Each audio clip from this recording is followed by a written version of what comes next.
और कोई चारा ही नहीं है। मेरी लड़ाई तंत्र के खिलाफ है, मेरी लड़ाई व्यवस्था के खिलाफ है, मेरी लड़ाई इसी बात के ऊपर तो है कि लोग आते हैं वोट लेके और उसके बाद में गायब हो जाते हैं। मेरी लड़ाई इसी बात पर तो है। फतेहाबाद में कांग्रेस पार्टी के अंदर बड़े बड़े धुरंधर बैठे हैं, आप कैसे पार पाएंगे उनसे? क्योंकि आपसे तो मुझे लगता है कि वो हर मामले में सक्षम है, पैसा हर मामले में, तो कैसे पार पाएंगे उनसे? फतेहाबाद की जो जनता यो थारो वीडियो देखने लग रही है, बान पतो है कि पी सारा भी पार कौन गली आज दिन तक। मैं खुद ने साबित करके अट तक आई हूँ। तो अगर लोग डाउट है कि अभी नहीं है या के हुआ गो के को नहीं हुआ गो, तो ये बात को मेरे को बस इतना जवाब है। अब विधानसभा चुनाव आ गए हैं तो लोगों के मन में ना एक बहुत बड़ी बात चल रही है जी। जिस तरह से बरसात आती है और बरसात में मेंढक निकलते हैं, लोग सोच रहे हैं और बोल भी रहे हैं, बैठ रहे हैं तो आपसी बातचीत कर रहे हैं, लोग कह रहे हैं बरसाती मेंढक अब निकलने शुरू हो गए हैं, तो आप क्या समझी इस बात को? बरसाती मेंढक पे मेरे खातर कौन कहने लग रहा, बताओ क्यों? क्योंकि बरसाती मेंढक बे हुआ है जो जो कुर्सी है, मान लो विधायक की कुर्सी है, तो ये कुर्सी पर बैठा है सिर्फ माल खान खातर या सिर्फ आनंद लेन खातर।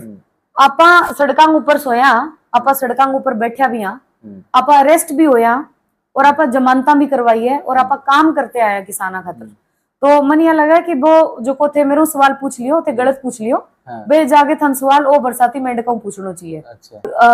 किसान की बेटी हूं मैं और काम करते हुए आई हूँ और जिस तरीके से खुद को मैंने साबित किया है, मुझे नहीं लगता कि ऑर्गेनाइज।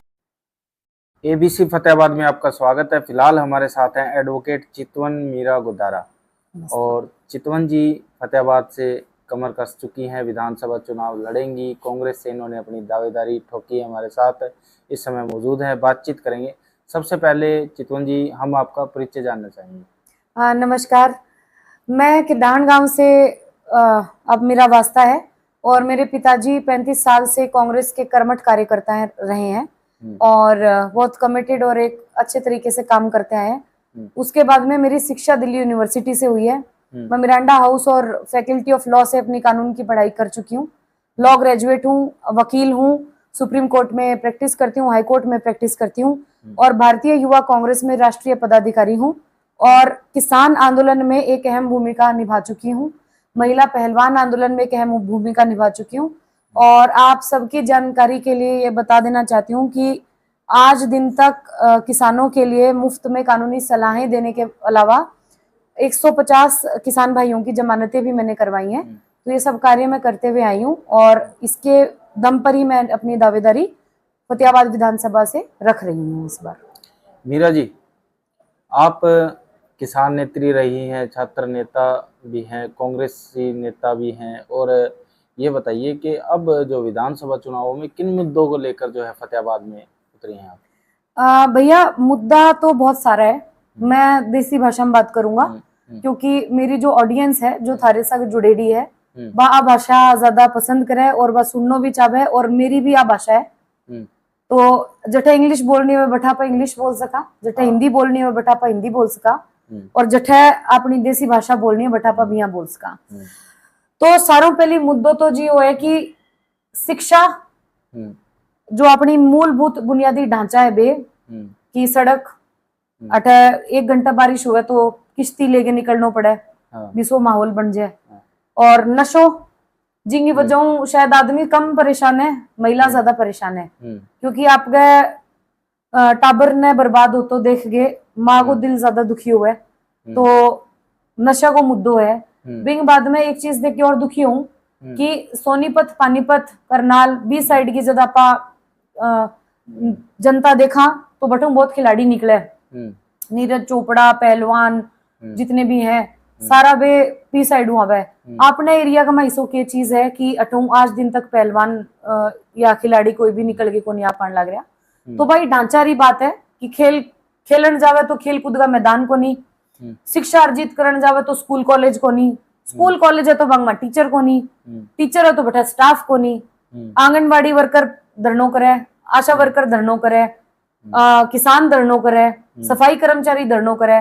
तो दूड़ाराम जी, फतेहाबाद की हालत एक तरीकों फतेहाबाद ने आंदोलन को शहर बना दियो अच्छा, और विधायक जी ने माननीय विधायक जी दूड़ाराम जी ने फतेहाबाद को आंदोलनों का शहर बना दिया। और यहाँ पे उनकी विफलता का जीता जागता नमूना ये है कि नायब सैनी जी का जो कार्यक्रम रखा गया वो तारीखें देख के रखा गया कि यहाँ पे मानसून या फिर बारिश का जैसा माहौल ना बने, वरना तो किश्तियां हम जैसे लोगों को भेजनी पड़ती नायब सैनी जी के लिए। वे पानी इतना भर जाता कि किश्तियों में ट्रेवल कर सकते थे तब तो मेरे मुद्दे बहुत ज्यादा बुनियादी हैं और जो जनता इसको भी देख रही है उनके मन में संशय भी होगा कि बातें तो बहुत लोग करके जावे है और आज दिन तक काम विषय का विषय पड़े है, फतेहाबाद की भाई हालत है। तो मैं बस इतो बताना चाहूं कि देखो, विश्वास करनो ना करनो बाद की बात है, एक आदमी की पृष्ठभूमि देखी जावे। मेरे पिताजी जब चेयरमैन बनाया, सारा ज्यादा युवा चेयरमैन बनाया पंचायत समिति का, तो जी तरीको इंदिरा आवास योजना के तहत जो मकान आवंटित कराया एरिया का, और जी तरीको मेरे पिताजी किसानी तक काम करता आया है। जी साबू कांग्रेस का। मैं एक और चीज ऐड करूंगा, मेरा जो दादाजी है नेमचंद्र गोदारा जी स्वर्गीय, वे शिक्षा क्षेत्र में इस में काम कर चुके हैं कि बुन्नो लगभग जो है बाकी शिक्षा पतो है बन की कितो ज्यादा काम करियो है, कितना लोगों का जो का सपना बन साकार करने को काम भी नींव रखने को काम मेरे दादाजी करियो।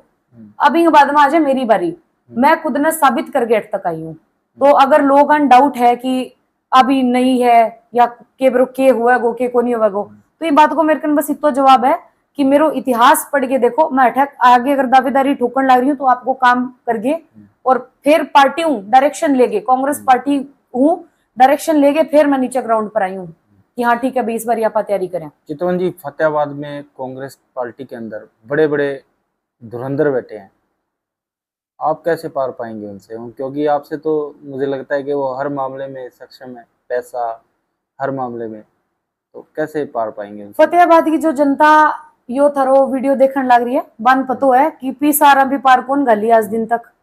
मैं मेरे कांग्रेस के वरिष्ठ नेताओं के ऊपर टिप्पणी न कौन करने लग रही, मैं भाजपा के लोगों के बारे में बात करने लग रही हूँ कि माला तो दूड़ाराम जी भी है बा अगर की करे हुआ तो जनता खातर, तो जनता अब पीसा या पावर या इस हिसाब की कोई चीज देगी, अब की बारी वोट कौन करेगी। और मैं हर तरीके से सक्षम हूँ, एक महिला घरों निकलनो और आगे इस हिसाब में टक्कर देने की सोचना भी अपना आप में एक बहुत बड़ी चुनौती और क्रांतिकारी कदम है। तो मन यह लगा कि मैं हर तरीके से सक्षम हूँ। आप बात करो मुद्दों की, आप बात करो काम की, आप बात करो सोच की, आप बात करो मैं किस तरीके से फतेहाबाद की दशा और दिशा बदलने की कोशिश करना चाहती हूँ, आप हर तरीके से बात करो। आप शिक्षा की बात कर लीजिए, आप कानून व्यवस्था का बहुत बड़ा मजाक बना रखा है फतेहाबाद में, तो मैं तो वकील हूँ, तो मैं मेरे हिसाब से उन मुद्दों को मैं और भी अच्छे से समझ सकती हूँ। अगर यहाँ पे जरूरत पड़ेगी नशे को हटाने के लिए एसआईटीज की गठन की, तो हम हाईकोर्ट सुप्रीम कोर्ट जाएंगे। तो मुझे ऐसा लगता है कि जो चीज फतेहाबाद का विकास करण खातर चाहिए वे सब कुछ मेरे अंदर है। और मैं ऊपर हूँ एक महिला हूँ, और महिला आपका अंदर एक बहुत बड़ी शक्ति हुआ है, बींग वजह वो सृष्टि को संचार हुआ है, और महिला बहुत ज्यादा मजबूत हुआ है। हमारी लड़ाई सिर्फ चूल्हे चौके तक की को नहीं, अब मैं बाहर आगे आपको हक चाहूँ और आदि आबादियां मान मारो हक मिलना चाहिए। अब विधानसभा चुनाव आ गए हैं, तो लोगों के मन में ना एक बहुत बड़ी बात चल रही है जी, जिस तरह से बरसात आती है और बरसात में मेंढक निकलते हैं, लोग सोच रहे हैं और बोल भी रहे हैं, बैठ रहे हैं तो आपसी बातचीत कर रहे हैं, लोग कह रहे हैं बरसाती मेंढक अब निकलने शुरू हो गए हैं, तो आप क्या समझी इस बात? बरसाती मेंढक में मेरे खातर कौन कहने लग रहा, बताओ क्यों? क्योंकि बरसाती मेंढक बे हुआ है जो जो कुर्सी है, मान लो विधायक की कुर्सी है, तो ये कुर्सी पर बैठा है सिर्फ माल खान खातर या सिर्फ आनंद लेन खातर। आपा सड़कों ऊपर सोया, आपा सड़कों ऊपर बैठा भी हाँ, आपा अरेस्ट भी होया और आपा जमानता भी करवाई है और आपा काम करते आया किसाना खातर। तो मन यह लगा कि वो जो को थे मेरे सवाल पूछ लियो थे, गलत पूछ लियो, बे जाके थन सवाल ओ बरसाती मेंढकों पूछना चाहिए। अच्छा। मैं बंग मुंह को नहीं, क्योंकि जो जनता मन जाने वे मेरे काम ने भी जाने, और बनिया भी बेरू है कि जे मन अगर आपकी कुर्सी सिर्फ आनंद लेने खातर चाहिए हुआ, तो मैं इन बढ़िया वकालत भी करके वो काम कर सकी। लेकिन मैं मेरी सारी निजी जिंदगी, मैं मेरी पर्सनल लाइफ, मेरी जो खुद की जो जिंदगी है, पर्सनल लाइफ, निजी जीवन बोले कर बिन साइड में रख गए जनता की सेवा खातर मैं मैदान में कूदी हूँ। और जिन भी ये चीज को लगा है कि भी आपा सिर्फ एक अवसर समझ के ये चीज ना आया, भाई आओ मेरे साथ खुली बात करो। मेरा नंबर तो किसान आंदोलन हेल्पलाइन नंबर है, तो बात करो, फोन आप आंसर करा 1 मिनट के अंदर, बात करो, बात करके बिंग बात की अवमूल्यन करो, बिंग बात की मूल्यांकन करो। आपको क्या लगता है कि एक महिला होने के नाते आपको कांग्रेस पार्टी टिकट दे सकती है? आपका सवाल बहुत अच्छा है और उसी के अंदर आपका जवाब है कि महिलाएं घर से निकल के आए बाहर। हमारे माननीय नेता विपक्ष राहुल गांधी जी, प्रियंका गांधी जी, सोनिया जी या मल्लिकार्जुन खड़गे जी और जितने भी हमारे सीनियर लीडरशिप है, हरियाणा की भी बाबरिया जी, मैडम जी, शैलजा जी, तो मुझे लगता है कि जितने भी नेताओं का मैंने नाम लिया और जिनका मैंने नाम नहीं भी लिया, सब लोग एक बहुत ज्यादा खुली सोच के लोग हैं और सबको पसंद है कि महिलाएं अपने घर में सिर्फ उस 4 दीवारी में बंद के ना रहें और बाहर निकले। और किसान की बेटी हूं मैं और काम करते हुए आई हूँ और जिस तरीके से खुद को मैंने साबित किया है, मुझे नहीं लगता कि ऑर्गेनाइजेशन परहेज करेगी मुझे मौका देने से। और मेरे जितने भी जो सीनियर अभी काम कर रहे हैं, सबसे मुझे पूरी उम्मीद है कि आके सिर पे हाथ रखेंगे अपनी बेटी के और मदद करेंगे मेरी। हरी झंडी मिली है क्या कहीं से आपको? हरी झंडी ही है तभी तो आए हैं नीचे। हरी झंडी के बिना तो मुझे नहीं लगता कि हम मध्य वर्गीय परिवार से ताल्लुक रखते हैं कि हम आके इधर मैदान में से कूदने की कोशिश करेंगे। पर हाँ, मेरे हौसले और मेरे जज्बे बहुत बुलंद है। मुझे लगता है कि मेरा काम मैंने जो जिस शिद्दत से किया है आज दिन तक, वो मेरे को कभी भी नीचा नहीं दिखाएगा और पार्टी के अंदर वो चीज बहुत जगह पे नोटेड है। मैं काम करते आई हूँ और मैं आगे भी काम करूंगी। लोगों के मन में ना एक बात है कि फतेहाबाद से जो भी विधायक बनता है वो विधायक बनने के बाद ना एकदम से गायब हो जाता है, या ये समझ लीजिए कि अपने एसी कमरे में अंदर सो जाता है।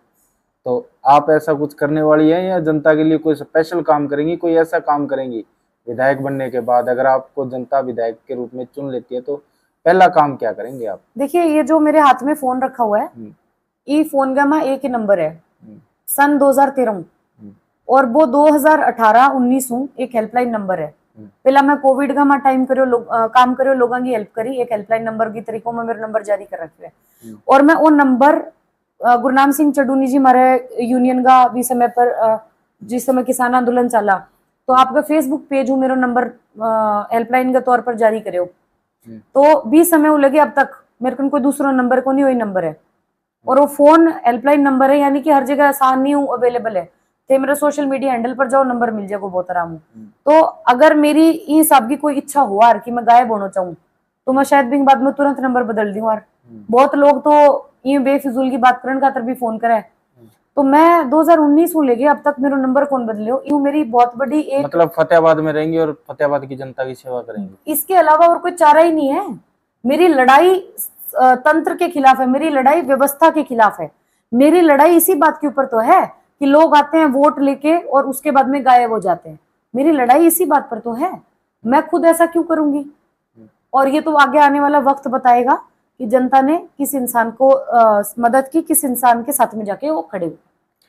तो ये थी हमारे साथ जी चितवन गोदारा जी। इन्होंने कहा है कि जो है आने वाले समय में ये निश्चित है और निश्चय है कि मैं विधानसभा चुनाव लड़ूंगी। पार्टी ने मुझे हरी झंडी दिखा दी है, मुझे 100% जो है कांग्रेस पार्टी की तरफ से टिकट मिलेगी और मैं एक महिला होने के नाते जो है फतेहाबाद की जनता की सेवा करूंगी। तो वीडियो को शेयर जरूर कीजिएगा। थैंक यू, धन्यवाद। नमस्ते।